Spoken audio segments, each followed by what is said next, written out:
it back, but it's more than basic. It's a portion of his rap, but the core is ancient. It's supported like a pack of some more observations. Are important like the fact that we're bored of fake shit. More creative, have the floor, so take it. Travel to the core is a normal placement. Tattoos on my arm in a form of... Hey guys, this is Tattoo with Children. We're going to go ahead and dive right into the continuation discussion we were just having in the last podcast, because we honestly didn't, we were not where we wanted to be to stop that one. We just had to stop it right there. So we're just going to keep going with it. And Ben was talking about time as relates to his dad's midlife crisis, I believe. Yeah, I was talking about my formidable years. Whenever I think of the word formidable, I think of the word abominable, like the snowman. Right. I don't know what's up with that because we don't have snow here. But anyway, so I was about to explain that, so I'm in my late teens, my late adolescence, and my dad is going through this, this what I would consider to be at the time a fairly typical midlife crisis. Okay. So he's gotten to the halfway point. So fairly typical midlife crisis would involve, at the top of my head, I'm thinking cars, purchase of a house, and chicks. Yeah. Okay. So that would be fairly typical, but I guess so. In that way, it was non-typical. Like it not was that atypical, atypical, because he still had 4 sons at home, or 5, and right. So the reality is that he couldn't do any of those things. He couldn't. He was getting cars for his kids. Right. He was finding wives for his sons. Right, so on and so forth. So. But one of the things that happened because of that is we started reading a lot of books together. Okay. So we started we started delving into some Eastern philosophy. We started delving into meditation. We started delving into what does now mean. In other words, if all this time has gone by for my dad, and so now he's at the halfway point, he's realizing, okay, I've climbed the mountain. I'm at the peak. I'm at the best part. Now I'm going to start down the other side. Okay. Okay. Like in a way, what am I facing psychologically? Right. Why do I feel like this has been all for naught? Right. A waste of 40 years. Yeah. In a sense, I think he thought he would do it differently. And by the way, that's probably something when I say it's typical or atypical, I think it's typical or atypical of the boomer generation. Okay. So, in other words, from that conversation, I began working with what is time, what is now, what is God, who am I, where do I fit into all this? If I'm headed down the path my dad is headed down, I don't necessarily want to get halfway there and go, okay, it's over. Right. So I'm sitting there and I'm watching this and I'm talking to him, and me and my dad worked together at the time, so every day we would just pick a new book. We would, we're reading Krishnamurti, some of the authors of the again, I'm just going to say Eastern religions, so we don't get crossways with anybody. Right. And it's not that we were taking it and going, okay, this is true. We were taking what we read and applying it to our upbringing, right, which was deeply Southern Baptist. Right.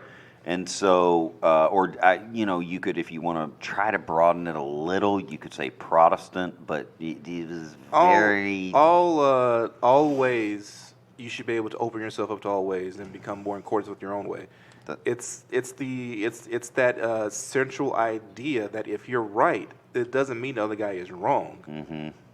And if you think that you are wrong, then you should endeavor to be more right. Yeah, and that's what we were doing. Right. And so it was like, hey, what can we use from this information, or what similarities or crossovers are there?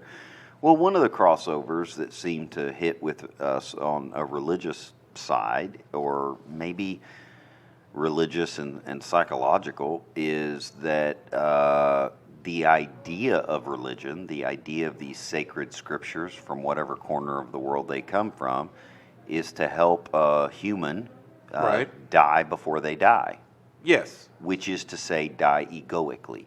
Yes. If you want to pull in Freud and Jung here for a minute. So, so I did that in my early 20s. Yep. you did. In my early 20s, I was looking at, okay, this experience that I'm having, there seemed to be a lot of layers in between me and the experience. Mm-hmm. There seemed to be a lot of layers of the onion to who I really am. You know, Right. so if I'm a cashier, that's not all I am. It's just what I do. Right. Yeah. Your existence is not determined by the mass that you were. Like you are a son, but that's not all that you are. Yeah, you and are I'm- a father. That's not all that you are. Right. And so on and so And I'm married, forth. Right. but I'm not just a husband. Yeah.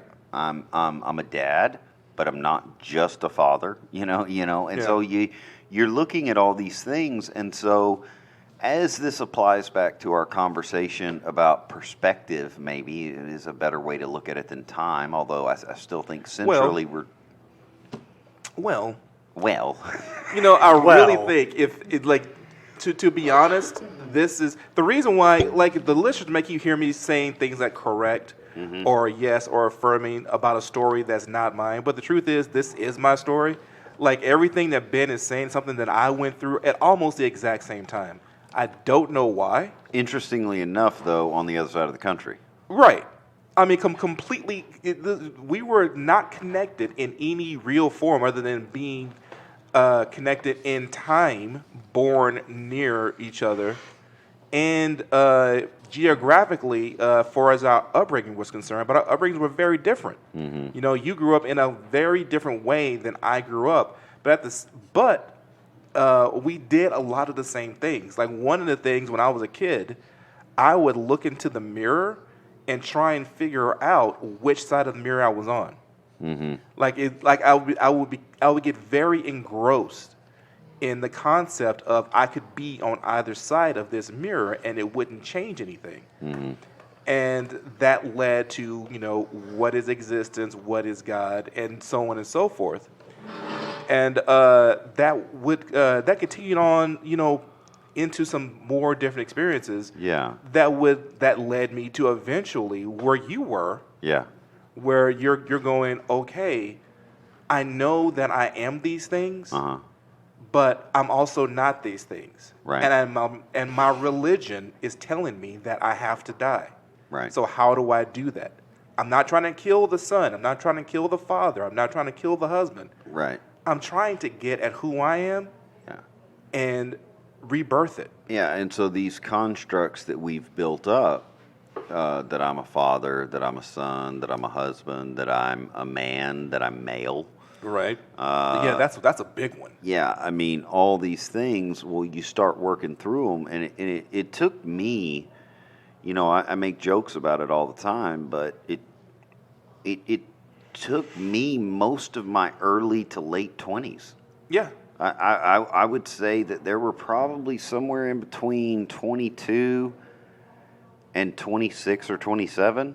I mean, I had conversations with trees every night. And I didn't do this with people around because that's a fucking weird thing to do. I wait till everybody goes to bed. Right. The wife's asleep, the kids are asleep, the friends have left, the neighbors are, and then I go out there and just like you trying to figure out the mirror problem, I'd go out there and just like, hey, are you here? Mm-hmm. And then if I ever got a response or if I didn't from a tree, because they don't have faces and mouths and audible voices, like, hey, what do you think about death? And then I'd just stand there by the fucking tree for 45 minutes, 3 hours, 4 hours, and that's a really weird thing to say, but I think in a weird way I was Socratically grappling with some of the things that were on my mind. And the reason I tell that really weird story is to bring it back around to, well, that changed how I took the pebbles. So if you remember, Right. if you remember from the last episode, we were describing a sandbox that was 100 yards by 100 yards, and when you begin, time is giving you one pebble an hour, let's Right. say, So that's 24 pebbles a day, and you think, my God, I'm never going to fill this up. Right. You like, how is it possible that this is what life is? Yeah. There's like, I'll never finish. Right. You know, it feels infinite. So think about yourself when you're like 4. Yeah.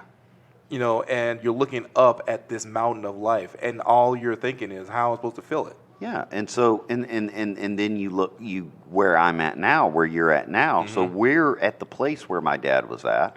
Right. But I think we're having an entirely different experience because of what happened then. So by my early 20s, I'm already taking the pebbles differently. I'm recognizing how quickly the sandbox is filling up. And I'm going, my goodness, my experience, the very process of living day by day, hour by hour, minute by minute, second by second, seems to be a fairly valuable thing that I'm conscious.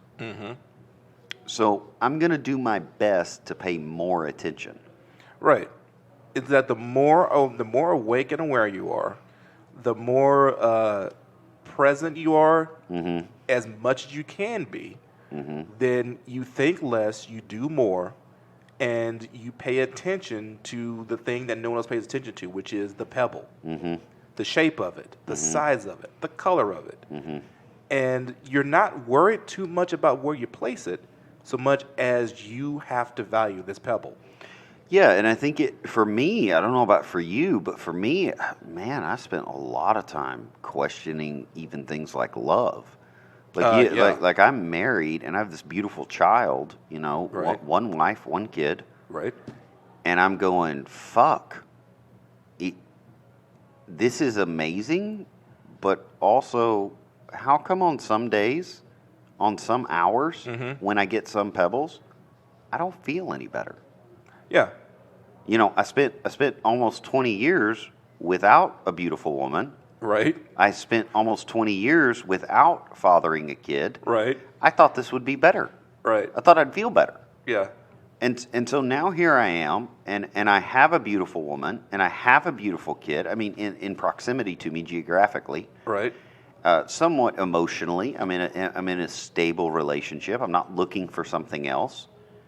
And yet on certain days, I don't feel any fucking better. It feels like the same pebble I got when I was alone. Like the weird thing with me, like, because I had kids so late comparatively to everyone else, I was filling up my sandbox very quickly, to feel like, when I was in my 20s. And so it was just like everything was filling up in a really big hurry, and I just really wanted things to slow down. And then when I had my daughter, I realized that I had been putting, like, where I had a sandbox, I had made a mountain on one side, just a stack of pebbles, and the other side was bare.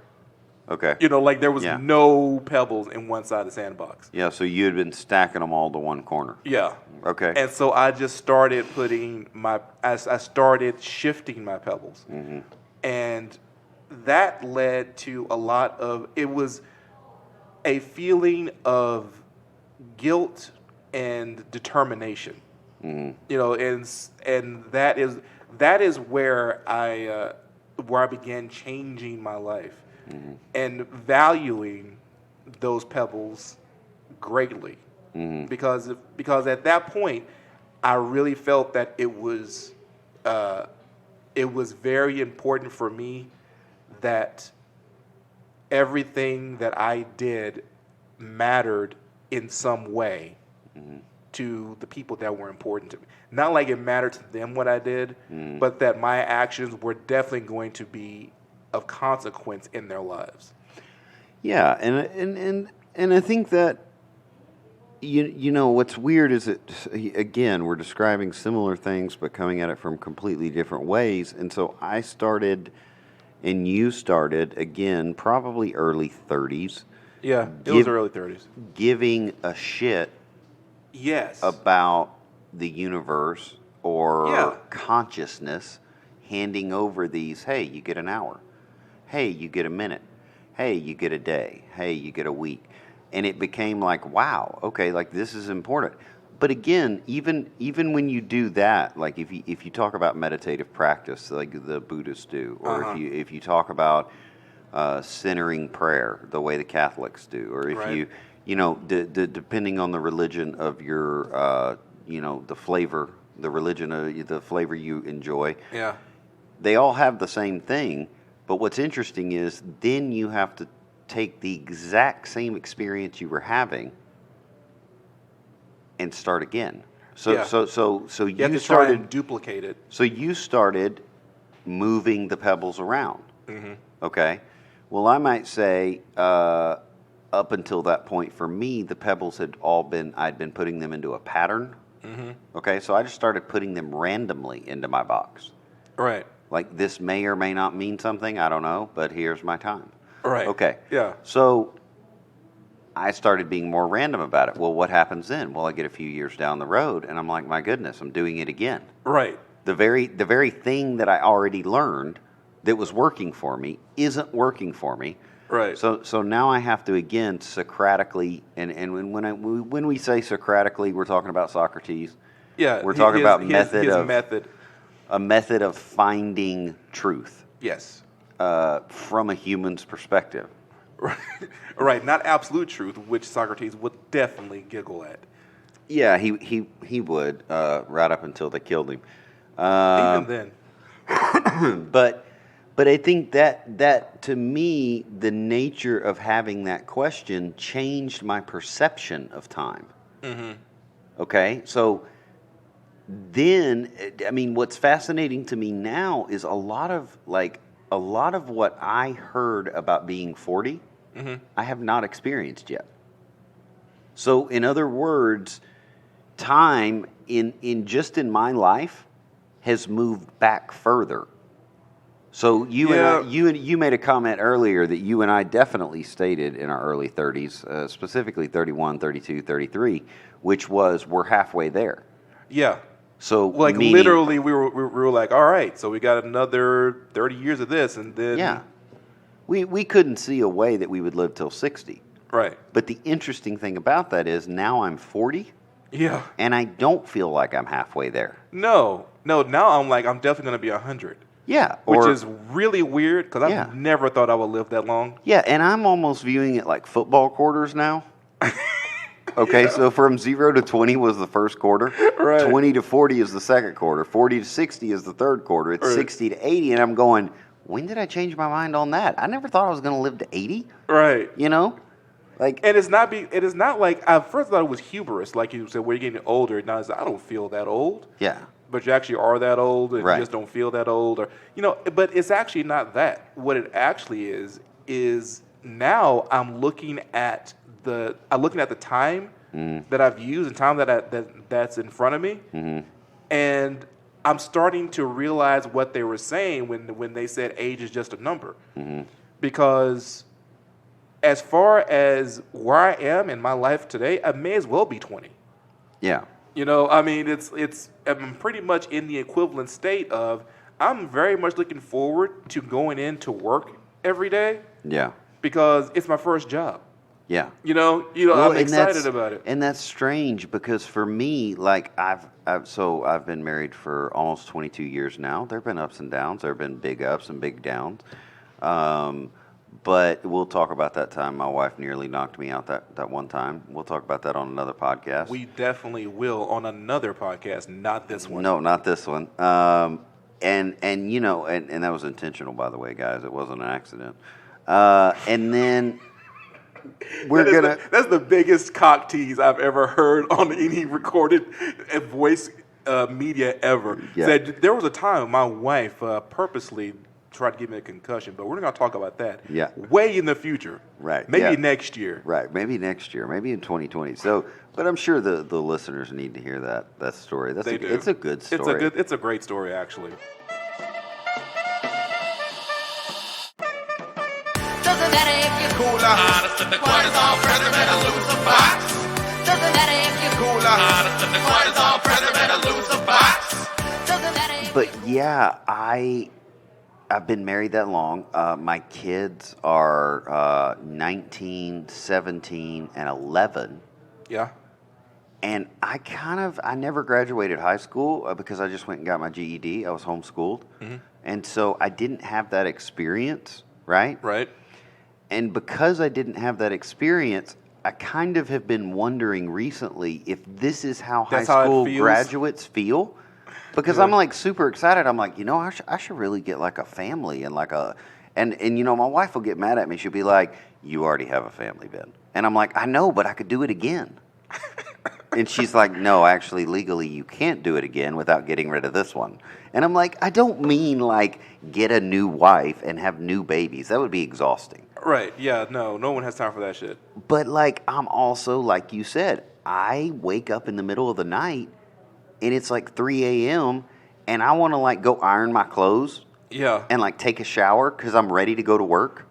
Or I'll be sitting at home like doing nothing, and all of a sudden be like, dude, I've got like 20 ideas for podcasts. Yeah. I got so many topics. Yeah. And Like, so I should call Ben and we should run down to Black Spot. So we should come down to Black Spot right now and start working on this right now. Yeah. Like we should podcast in the middle of the night. It's like 3 a.m. Can you imagine the looks on the dogs' faces? Not even our loved ones. Just the dogs would be like, the fuck is wrong with you? Dude, I came in here one night. I forgot what it was for, but I came in here one night like 10 o'clock. Yeah. And literally Dapple was like, you need to get the fuck out of here right now. And like he just looked me dead in the face. And like, I don't know what's up with you, Negro. We need to leave. He gave you that look of, please leave or I will come out of this kennel and I will leave. destroy you. Please leave, or I will end everything about you. I'm understandable, so I just walk right out. But right again, out the door. but I don't think. I mean, I'd be interested to have some people older than 40 respond, which I don't know if we have any listeners over the age of 40. Actually, that's not true. I know we have one. Hope we do. But I just, from what I've heard from my parents and their peers, I have not had that experience yet. I am not even remotely ready to retire. I'm not even I'm excited about getting to that place where I want to buy the Mazda Miata. You know, the red convertible that I can drive around in town with the top down and be like, I'm in midlife, guys. Woo! I mean, the weird thing is, like, in case anyone didn't know, if you get a red convertible, that definitely means you're having a midlife crisis. Yeah, if you're out. over the age of 35 and you've ever gone Miata shopping, you're in midlife. You are in crisis. And I don't mean like at the beginning of it. Yeah, you need a therapist. You need a therapist now.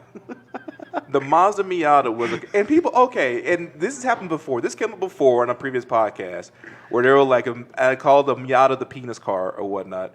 Or other people, like, dude, okay, the Mazda Miata is a car without any practical purpose except for two. It's not for women, it's only for men. Right. Okay? You say, well, how can a car that small be for men? Because men who buy that car do it for one of two reasons. Either because they're in midlife crisis and they equate small with speed and they want to be faster. Yeah. Or they equate small with foreign and exotic, and they want their penises to be exotic. Exotic in male speak, we're talking about penises, means bigger. Right? Yeah. Something that, oh my God, look at that. Right. You stepped out of a Miata.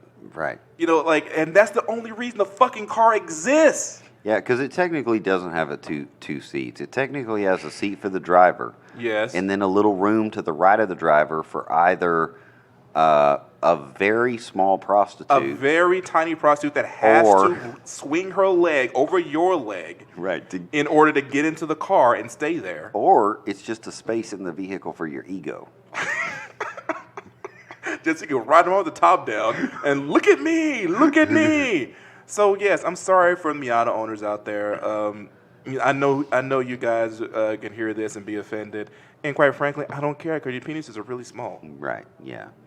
While you were driving around looking for people in those cars, Ray and I were actually hanging out with them. We were actually talking to those chicks you were trying to pull with your goddamn Mazda. And it was at the coffee shop. Don't worry. Everything was above board. Everything, they all had kids. See, and they got kids and they got jobs and they got their own. Do you remember walking out from the front of the coffee shop and then a guy walks in and he goes, "Hey, why are all the biggest titties in Lufkin there in this coffee shop? Yeah, I do remember that. It's because me and you were there. There's no other It's reason. because we were there.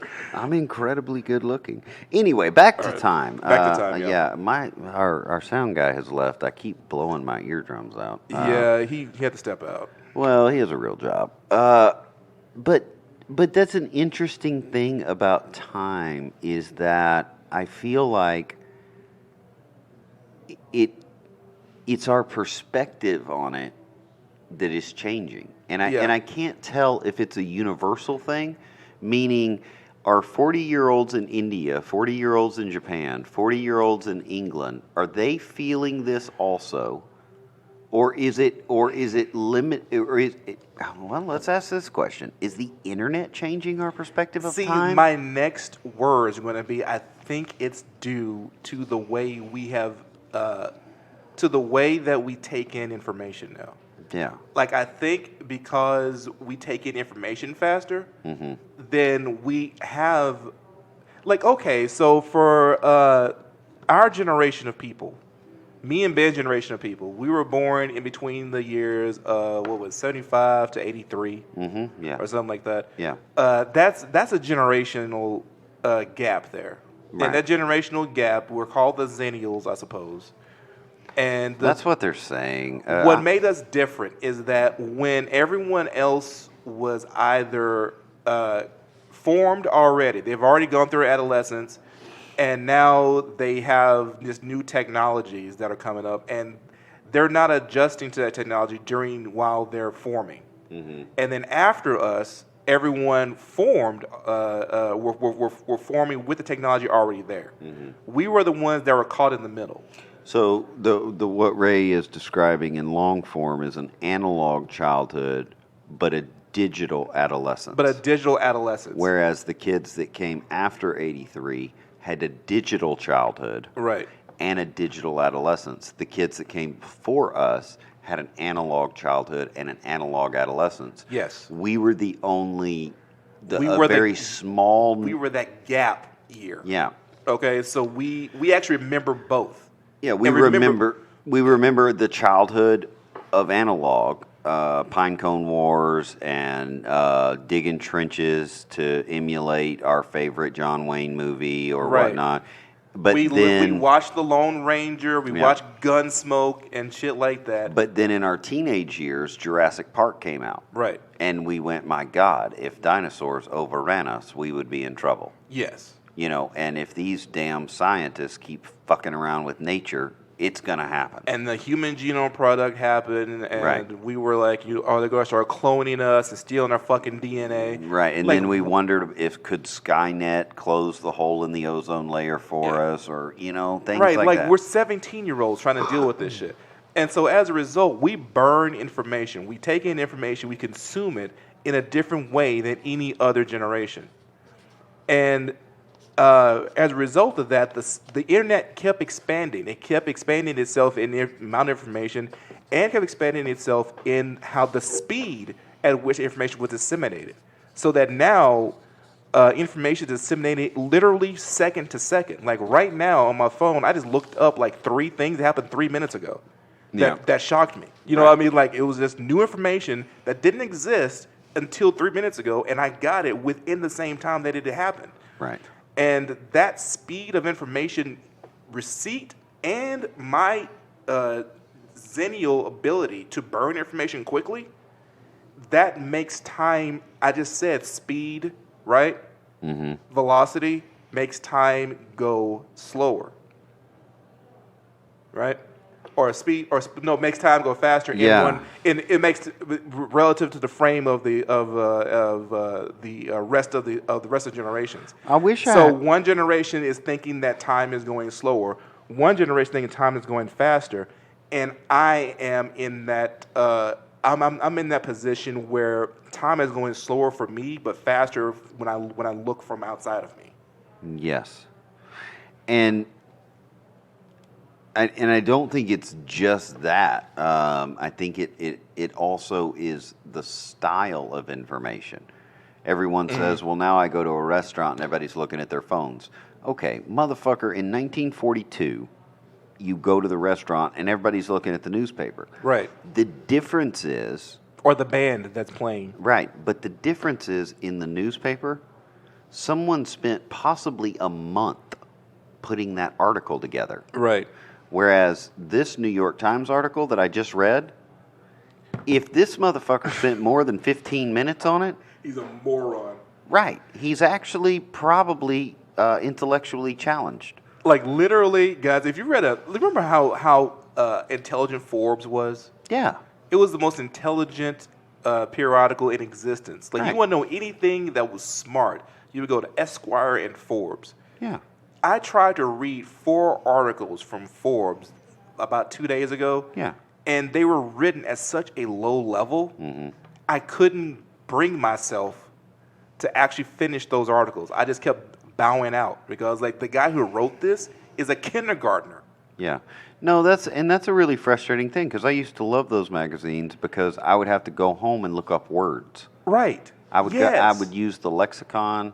I would use the dictionary. You know what I'm saying? I would go through and I would be like, hey, what are the synonyms of this word? What are Or the I'd have to antonyms go of and this look word? up a economic concept to understand what he's talking. You know, so this guy just brought up an interesting point about PE ratio. Right. What the fuck is that? I gotta go look that up. Right, and now you go to read something in Forbes, and it's about what Kim Kardashian said. Yes. Now I appreciate that Forbes is impacted by the culture, Sure. but if you're taking your economic value from Kim Kardashian, you probably have another thing coming. Yeah, you're probably off the mark just by a little bit. Yeah. I carry the club like Neanderthal. The choir got everybody dancing, dog. Yell on that X, I'm a sentinel, standing tall. No time to stand still, please don't meander, dog. They're throwing jazz at me to challenge my rap savvy. I sway like Callaway, I'm ahead, you'll never catch me. Ain't worry about it unless I spit Christmas gifts. How is that impacting us? Now, another interesting little historical fact to throw in here was at the end of the 90s, there was a fairly big movement on Wall Street, actually, that a lot of people haven't read about, where a lot of economists and probably more capitalists, because they study trends, Right. they hypothesized that America's 100-year reign was over Yes. and that Britain had 1800 to 1900, America had 1900 to 2000, and from 2000 to 2100 would be China. Right. The interesting thing about that is I think far more people moved their family to Asia than anyone realizes, meaning we probably lost the top 5 economists. Yeah, they probably a lot of there was a lot of movement into Taiwan at the time. Right. Like there were people that were trying to get me actually to move. Yeah. To Taiwan. Well, and that's why I said Asia, because I don't think it's relegated to China or Japan or Taiwan. I think it was actually a lot. And this is at the same time that other issue that we brought up the other day that, Hong Kong got their lease back Right.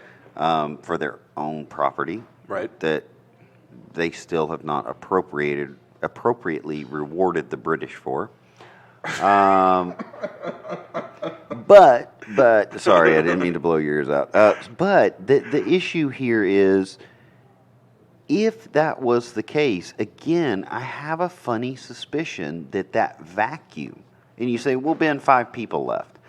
No, Yeah. but if the top 5 people took their families, if the top 5 people for the finance sector, the top 5 people from the stock sector, Right. the top 5 people from the linguists, the top 5 people from the education, the top 5. Okay, so now you have 50 of the smartest motherfuckers who are actually gone.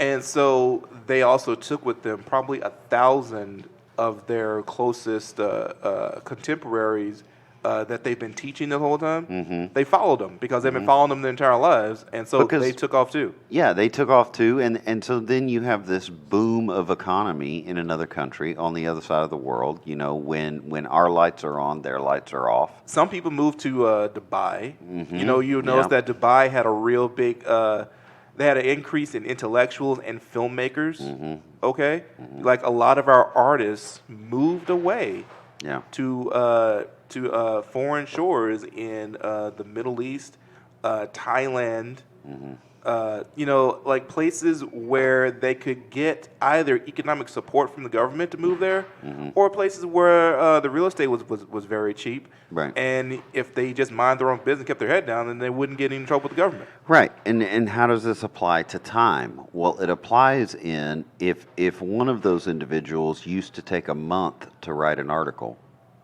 and Right. now the only people that are left take 24 hours to write an article. Come on, man. I mean, you and I have texted each other this week about tweets we put up, Right. and went like, "Hey, was that a good idea? Like, are you hoping to be employed next month?" 'Cause Right, you, right, you, yeah, you yeah, might yeah. ought to take that tweet down. Right. And yet, the whole of our society is operating that way now. Right. So we're viewing important things now as it's only important in can I get it now? In other words, Fox News and I just saw this. Fox News, and you all know what Fox News is. A Fox News anchor just said Donald Trump just opened himself up to witness tampering with his tweets. Right. Now that is taking an immediate platform, which is Twitter, applying it to an intermediate platform, which is news, and then getting an immediate response from the news. And then that information immediately came to me.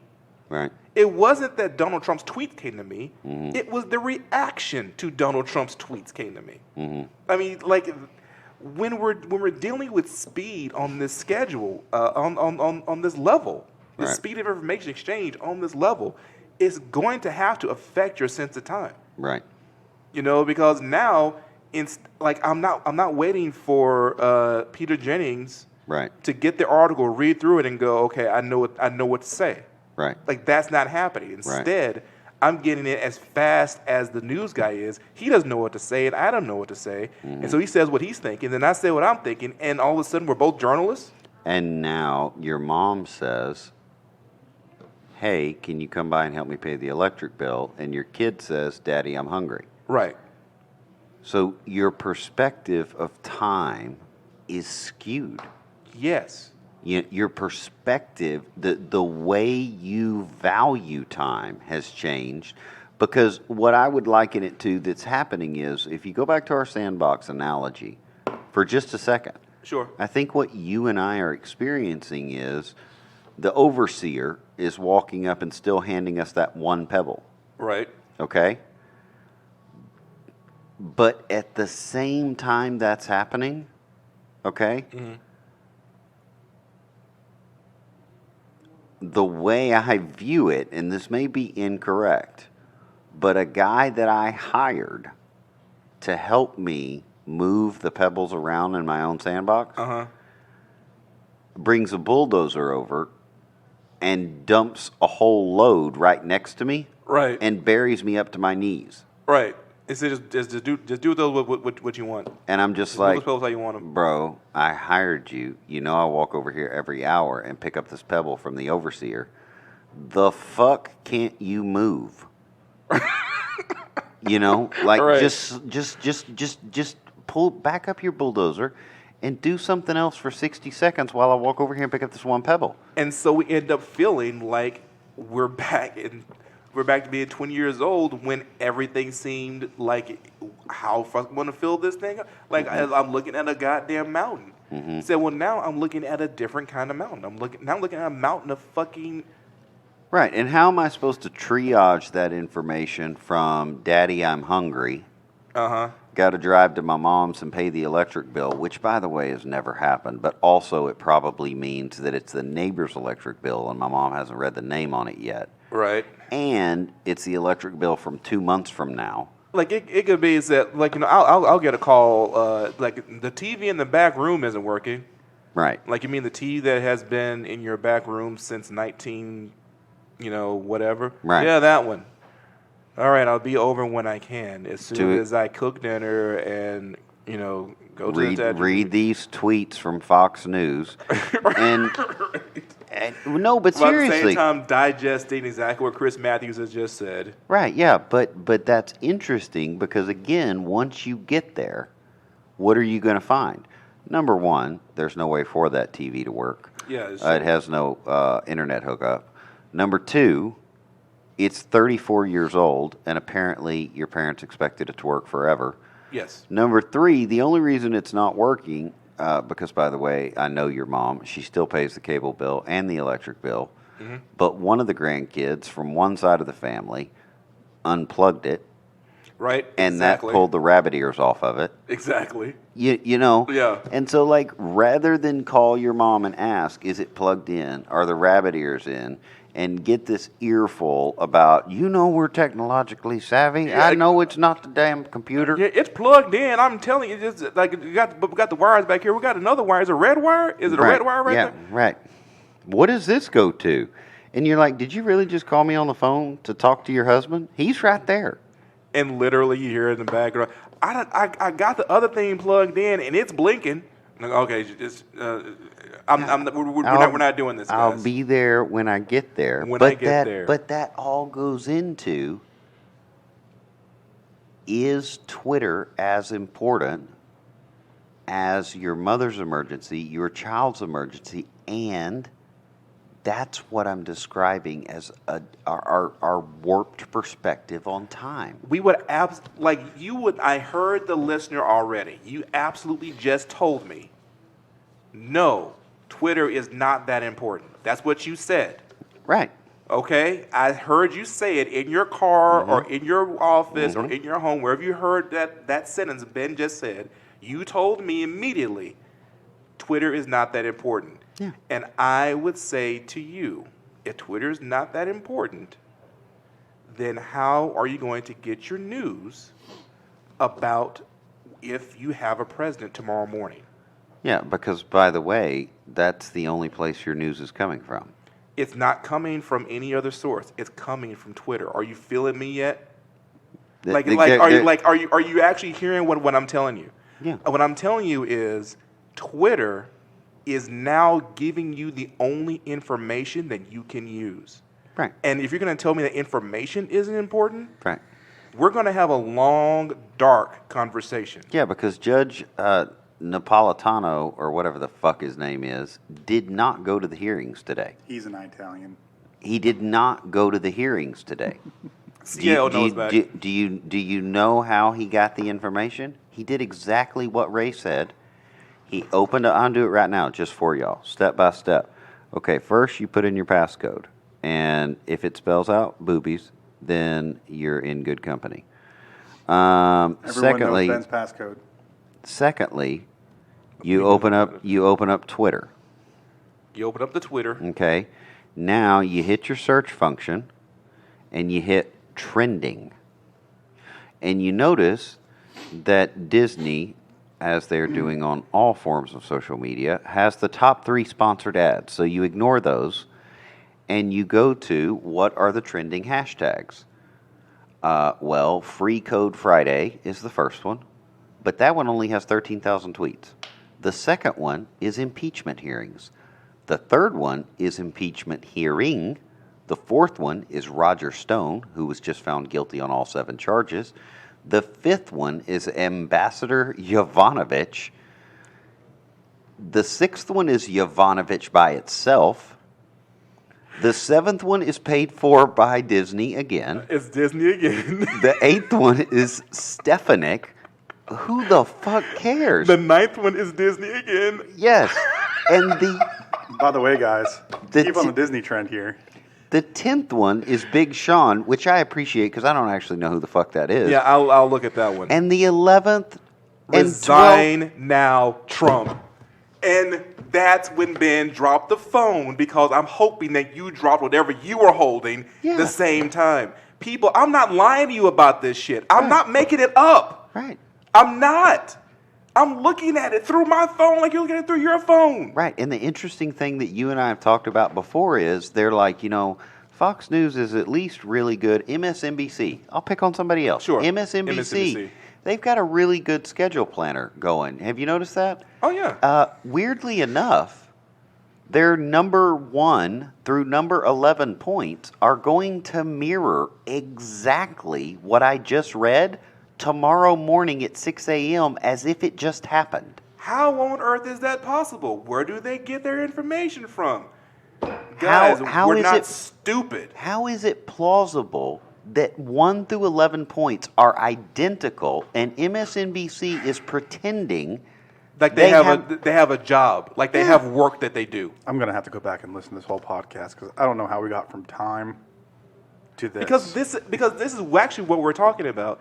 What we're talking about is our perception of time is skewed because we keep thinking that Fox, MSNBC, CNN, or any other source is going to give us information the way that we got it before. But it's coming so much faster that our lives are moving faster in our minds. Okay. our perception is. So in other words, you've got one guy still handing you that pebble in the box, right?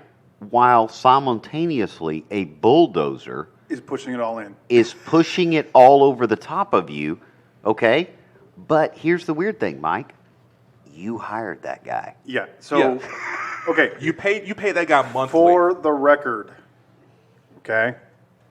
This is going to be the best podcast ever because you were gone for 20 minutes. Probably. Well, no, because you guys had me gone for like 2 days, and those were great podcasts. Those are like the best fucking ones. So those are probably better. This is when you guys fired me, so I can go to Florida. So, no, for the record, I completely understand now, and that summary was absolutely perfect because all I see on my news sources, which isn't Twitter, right? It's a whole bunch of things, but mostly Reddit. Okay? Right, Reddit. Is people going, the last 3.5 years have been the longest years of my entire life. Because they're so focused, their perception is skewed. All they're doing is dealing with news of Trump. Okay?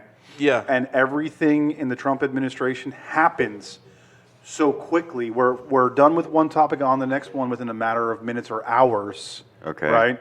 That it's just like it's a specific type of It pebble. it becomes right? clear to me But why reasonable people, reasonable presidents in the past took time before they wouldn't, like, something would happen, they wouldn't go and tell everybody immediately. Yeah. They were like, you know what, guys, we're going to wait a week and then Yeah. hold a special, a very special Yeah. press conference Right. or a fireside chat, Yeah. something like Yeah. because they're just like, look, we're just going to slow it down. Could we have a fireside podcast? Like a little fire crackle? We're gonna get like one of those That's gonna little happen. electric units. Put it right over here. Yeah. No. We're Yeah. we're going to move the whole goddamn situation over around a fire pit. Yeah, okay. That's definitely in The my wires melt halfway through. Yeah. So, well, we'll have to do some. Yeah, maybe so. Maybe Yeah. it's a Sound bad guy's idea. worst But nightmare. we'll figure it out. I get what you're saying, and I guess from the perspective of can I have empathy, can I step back and look at it from another perspective? Yes, I can. But see, the weird thing is, and this goes back to a very important issue for me. See, nothing happened for me when this president became the president. Right. Because nothing had happened before. Right. And nothing had happened the time before that or the time before that because I only allow politics into about 10% of my day. Right. I completely agree. I'm not saying that these individuals who I've heard this from, right, that I agree with what they're saying. Sure. Right? I'm simply saying they've taken the choice. Yeah. They've made the choice to allow this particular set of topics to consume their life and consume their time. Yeah. Right? And so therefore, they feel like the years have gone and been so long because they're getting so much information so quickly. And we do it in other ways. We do it in other ways. Like for us, They should get a sandbox. For us, it should. could be our latest ad data. Yeah. Yeah, I mean we have ads running for 3 different businesses. I mean we're constantly talking about creating a new business. We have employees coming and going from those different businesses. I'm always We hunting have- up real estate and doing other dumb shit. I mean, it's like, I really enjoyed that the other day when I walked outside and Ray was on the phone, and so I just kind of shadowed him there for a minute. He's like halfway in the middle of a land deal, and I'm like, we don't have any of that money you're talking about. The fuck is that noise? And he's just like, yeah, man, listen, I'm going to call you on the 23rd. We're trying to buy this property. And I'm like, we're not trying to buy jack shit. I'm sorry, guys. I do shit like that. So if I call you and want to buy your house, just humor me for about 10 minutes. Yeah, we'll definitely record it. I mean, All right. just record it so you can put it back on Twitter. Guys, okay, we're like we still have not really scratched the subject of time as a concept, but I think we're starting to get more to the point of what was actually bothering me and Ben. If you're interested, before you run into this, if you're interested, there is a Netflix television show. So it's not on television; it's on Netflix. Anyway, it's called Dark, and it's a show from Germany, and it's very, very interesting about time, about perspective, about space, about geography, and it runs into some of the problems that you alluded to earlier, Ray, when you said, you know, we got to kind of think about this, because if we run too far down the road, you know, we may actually outrun the ground we're standing on if we don't consider it from a science perspective. And the show really does a fairly good job of that. But the thing I note about that show is that you never see them look at the internet.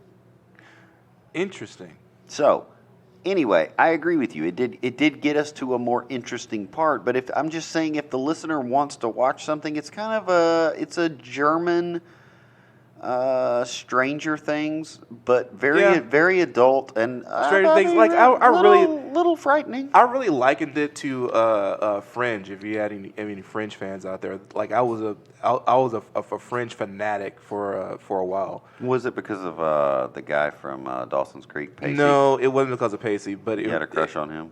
I mean, he will never just be Pacey to me. Pacey's It's always going to be from the Mighty Ducks. Oh, okay. Pacey did have those eyes. I will say that. I do love how well do we transition from utterly serious topics to the most asinine bullshit on the planet. I really feel the same way about both. Like honestly, when the world comes to an end and like the bombs are falling, I'm gonna be doing like the best 40-minute set to a group of doomsdayers you've ever seen. All right, guys, this has been Tattoo with Children. I've been your host, Flavor Ray. You can find Tattoo with Children on IG at Tattoo with Children and on Facebook at Tattoo with Children. You can find us on Twitter at Tattooed With. You can find us on TikTok at Tattoo with Children. You can find us. You can find me on Twitter at Hunter Vanguard. You can find me on Instagram at Madara Shadow. You can find Benjamin at Black Crow Brother on IG and on Black Spot Tattoo Company. You can find Mike Payne on IG at CIO Payne and at Payne.points. That's Payne, Payne. And I think that's about it. Like there are other accounts, but I'm starting to say too many accounts. Yeah, we've got way too many. So I'm just gonna pare down the ones that we say, and the rest of them you can kind of find a link in the bio. All right, that's been this discussion of time. Wrapping up, I'm thinking that we're going to just turn this into a double, man. We're just going to do a double post. Just double post? Yeah, we're just going to just run from one to the other because it's a deep subject. We haven't really scratched the surface of it, so we're going to come back to it, but not immediately. You guys have a great evening, all right? See you. Later. Love you guys.